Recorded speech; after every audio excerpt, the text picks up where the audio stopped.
A show business breakout can take you from zero to hero, but it's tough to stay there. These stars did the reverse and went from hero to zero in a matter of seconds. Want to know what they did to destroy their careers in the blink of an eye?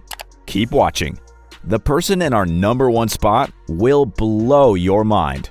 Number 15, Randy Quaid. There are many ways to ruin your career, but Quaid chose probably the shortest route. He just went completely nuts. The star of several National Lampoon films started his spectacular public meltdown in 2009 when he and his wife were arrested for not paying a hotel bill. This doesn't sound so bad. It sure isn't career-ending, even though the bill totaled $10,000. But it turned out that was just the first sign of madness going on behind the scenes. Almost as soon as that problem had blown over, the couple was arrested again. This time, they'd been squatting in a house they used to own. They decided to basically go on the run. And it was in Canada that the weirdness started to show. Quaid eventually came forward to tell the world that he hadn't gone to Canada to avoid the police. He claimed they were actually running from the Hollywood star Whackers. If you're confused by that name, you're not alone. According to Quaid, the Hollywood star Whackers are a secret organization that spends its time creating made-up scandals to discredit stars and end their careers. Or they simply murder the ones they want to get rid of. Quaid claims the industry giants like Chris Penn, David Carradine, and even Heath Ledger were all victims of the star Whackers. Even if that was true, I don't think they'd really care about Quaid anyway. He went quiet for a couple years, but in 2017, he made another insane appearance. This time, it was a video posted on Twitter. Essentially, it's just him with a beard pretending to do sexy things with his wife, who's in a Rupert Murdoch mask. Nobody knows why. Number 14, Mark Salling. Everyone of a certain age will remember Puck from Glee. After all, it was the biggest show on Earth for a while. Mark became a bit of a sensation as the jock, a character that's required in anything set in a high school. And let's face it, everyone loves the sexy villain. But if you had a crush on him, this is gonna make you feel a little dirty. In 2015, one of Salling's ex-girlfriends called the police to tell them that Salling was distributing child porn. Police got a search warrant, and they had a pretty easy time finding the evidence they were looking for. They searched his laptop, a USB flash drive, and a hard drive, and pulled up about 50,000 videos and pictures. The children were only 5 to 12 years old. Obviously, he was immediately dropped by the producers of his next show. All he had to do after that was focus on the legal problems he was now facing. He agreed to a plea deal, but the case never got that far because Salling committed suicide in a canyon in California before his sentencing. Number 13, Jennifer Grey. The name Jennifer Grey might not ring a bell, but the phrase, "nobody puts baby in a corner," sure will. Jennifer was the iconic baby from Dirty Dancing, but why did her co-star Patrick Swayze become a household name while she doesn't seem to have any other roles? She didn't quit acting if that's what you're thinking. She just made one really bad decision. In the 90s, her acting career started to slow down just a little. Normally, it's a good idea to listen to your mom's advice, but this time, it was really the wrong move. Her mom had suggested she get a nose job to make her more traditionally attractive, like other famous actresses. That was terrible advice. Grey got 2 nose jobs. The first one was horrible, and the second one was to fix the terrible results of the first. But it didn't matter what the results were. Even the good nose job made her totally unrecognizable. That's the last thing you want as a famous actress, and it was pretty much the end of her career. You might even have seen her starring in something since then, but you just didn't recognize her. Number 12, Tila Tequila. Tila Tequila is probably the first ever real social media star. She started out as a huge name on MySpace, but she was just as comfortable in the limelight after the platform died out. She got her own show on MTV called A Shot at Love with Tila Tequila, and even made an appearance in I Now Pronounce You, Chuck and Larry. Her career was definitely on the right track, but what's the easiest way to totally derail a promising career like hers? Well, you simply have to tell the whole world how much you love Hitler. I'm not exaggerating when I say that's exactly what Tila Tequila did. It all started with a set of insane blogs on her website. She said that she'd learned the truth about World War II and about Hitler, and that he wasn't the terrible person he was made out to be. But that wasn't offensive enough for Tila. She decided to take all this a step further by posting pictures of herself outside the infamous Nazi death camp, Auschwitz, dressed as a gun-wielding, barely dressed Nazi. Surprisingly, even after all that, she nearly made a comeback in 2015 when she got a spot on Celebrity Big Brother. But when a couple people pointed out all the Nazi stuff, the producers immediately kicked her out of the house. But if you're thinking she learned her lesson, she didn't. Her last pro-Hitler rant was in 2016 when she decided to attack Ben Shapiro, the famous political commentator who happens to be Jewish. We won't repeat her quote exactly, but let's just say she must have really enjoyed the gas chambers on her Auschwitz tour. Yeah, it was that bad. Number 11. Stephen Collins. Seventh Heaven was a pretty iconic TV show. But you might be shocked to learn that the preacher with the unbendable morals from the show was not so moral in real life. Stephen Collins was arrested in 2012 after a tape recording of Collins' therapy sessions leaked to the press. In the blink of an eye, he had the NYPD, the LAPD, and the Manhattan Special Victims Squad on his tail. What could he have said to cause this kind of response? Was it really bad? The short answer is yes. He confessed to assaulting 3 underage girls between 1973 and 1994. Obviously, that's about the worst crime anyone could commit. The moment the press heard about it, his career was over. He was even fired from Ted 2. Those movies could make you think that Seth MacFarlane doesn't care what he says. So when he thinks you've crossed the line, you know you've done something really bad. It doesn't look like Collins served any jail time for his crimes. Instead, it looks like he married one of his superfans and moved to Iowa. Can you hit subscribe before another celebrity flushes their career down the toilet? You have 3 seconds. 3, 2, 1. Number 10. Paula Deen. You probably remember the homely Southern mom-style chef who was all over Food Network for years. Paula Deen had practically built an empire by 2012, but it was built on one huge flaw. It turned out Paula Deen was a giant racist. The story finally broke when a manager of one of her restaurants finally decided she was done. She quit and took Deen to court. The accusations were pretty shocking. The manager claimed that Deen often used the N-word around employees and that she wanted to create a Southern-themed wedding, complete with black men dressed as slaves. You kind of think it can't get any worse than that. But Deen's responses to these allegations were breathtakingly shocking. When she was asked in court if she ever used the N-word, Deen responded, "Yes, of course," like it's a totally normal thing to do.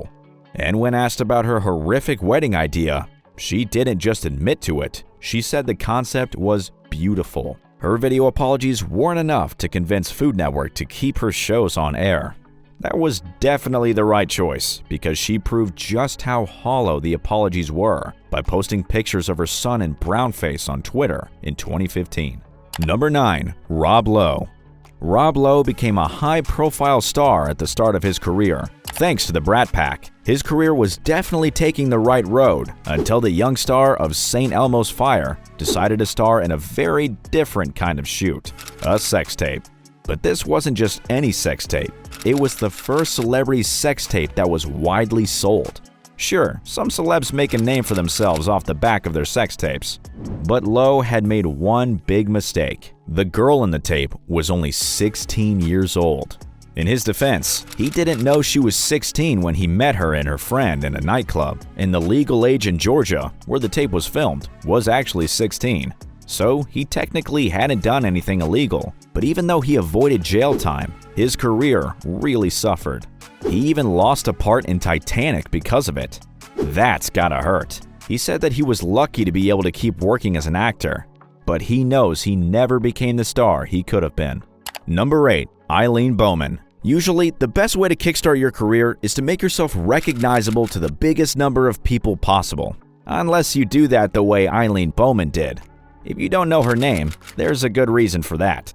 Here's what happened. She was an up-and-coming performer when she was somehow offered the job as headlining the open number for the Oscars. It was her first ever Hollywood job. It was 1989, and headlining that year would mean she was watched by a mind-blowing 42.7 million people in the US.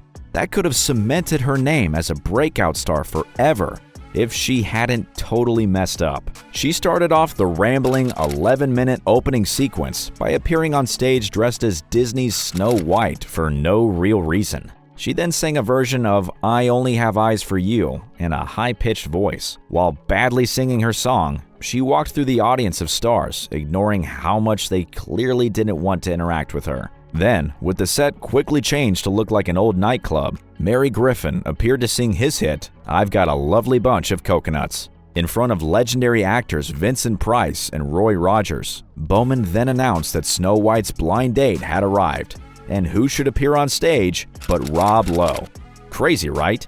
The two then duetted a terrible performance of Proud Mary, with the words changed so it referenced cameras rolling instead of the rolling river. For a long time, it was considered the most embarrassing moment in Oscars history. I'd say it's still in the top 3, alongside the La La Land scandal and the Will Smith problem. Number 7. Megan Fox. Ever wondered what happened to Megan Fox? She was everywhere, and then she totally disappeared, right? Don't worry, she's not dead. So what happened? Well, business experts always say that the worst thing you can do is burn your bridges. Megan found that out the hard way. In case you don't remember, she was made a breakout star in 2007 thanks to Michael Bay casting her in Transformers. For the next 2 years, she was busy starring in all kinds of films and being one of the most famous people in Hollywood. But she maybe should have avoided the press. In 2009, she was interviewed by Wonderland, a magazine based in the UK. The journalist asked her a pretty normal question about what it's like to work with Michael Bay, and Megan made the most insane decision she'll ever make. She responded by saying that Bay, the man who was single-handedly responsible for her fame, wanted to create an insane, infamous madman reputation for himself and said he was like Hitler on set. Oops. Amazingly, Bay was pretty generous in his response. He actually hired Megan again for the Transformers Dark of the Moon. I don't think most directors would be that kind after a star said that about them. But Megan hadn't thought about the one person who had even more power than Bay. The producer of that film happened to be Steven Spielberg. You know, the beloved director of films like Jurassic Park, E.T., and Schindler's List. Probably the most famous anti-Hitler movie ever. That should have given Megan a clue about his feelings about Hitler. Spielberg also happened to be the founder of the Holocaust Awareness Association. It won't surprise you that he made sure she was fired from the next Transformers film, and all the ones that might exist in the future. She now claims she left Hollywood to find her purpose, but my guess is that no directors ever want to work with her again, just in case she compared them to Hitler. What's the most insane thing you've heard a celebrity say? Tell us in the comments. Although, I bet it's not as crazy as the person at number 1 on this list. Number 6. Robert Blake. Here's a pretty unique way to ruin an acting career. Robert Blake had a career stretching for most of 70 years. He started as a child star in Little Rascals. He went on to work as the iconic mystery man in Lost Highway for David Lynch, one of the most celebrated directors in the business. Lynch could have made him an even bigger star if that hadn't been the last character Blake would ever play. Soon after that film, a bizarre incident happened in Studio City, Los Angeles. Blake and his wife had been enjoying a meal at a restaurant before they returned to their car parked around the corner. Blake told his wife he somehow lost his gun while they were eating, and he needed to go back to look for it. Because that's a totally normal thing to lose in a restaurant, right? She got into the car to wait while he went back to find his gun. Sometime between Blake leaving his wife and coming back to the car, someone shot his wife in the head at point-blank range, killing her instantly. The police proved that the gun Blake had gone to find was not the one that killed his wife. But he was back in hot water when 2 stuntmen came forward the next year to tell police something interesting. According to them, Blake had tried to hire both of them to kill his wife for him. Their history of drug use meant Blake's lawyers could discredit them in the trial. But when he was sued by his wife's children for $30 million, the court agreed he'd intentionally caused her death. He later started begging producers for work, but nobody wanted to get near him. Number 5. Minnie Driver. In Hollywood, you've got to show respect for people who are more famous than you. That's one lesson that Minnie Driver obviously missed. Driver was doing pretty well until she did an interview with a British newspaper in 2002. When someone starts their statement with the phrase, "with all due respect," you just know they're about to say something they'll regret. Driver launched into her assessment of the difference between acting in the UK and the USA by being rude about Oscar-winning legend and Dame Commander of the British Empire, Judi Dench.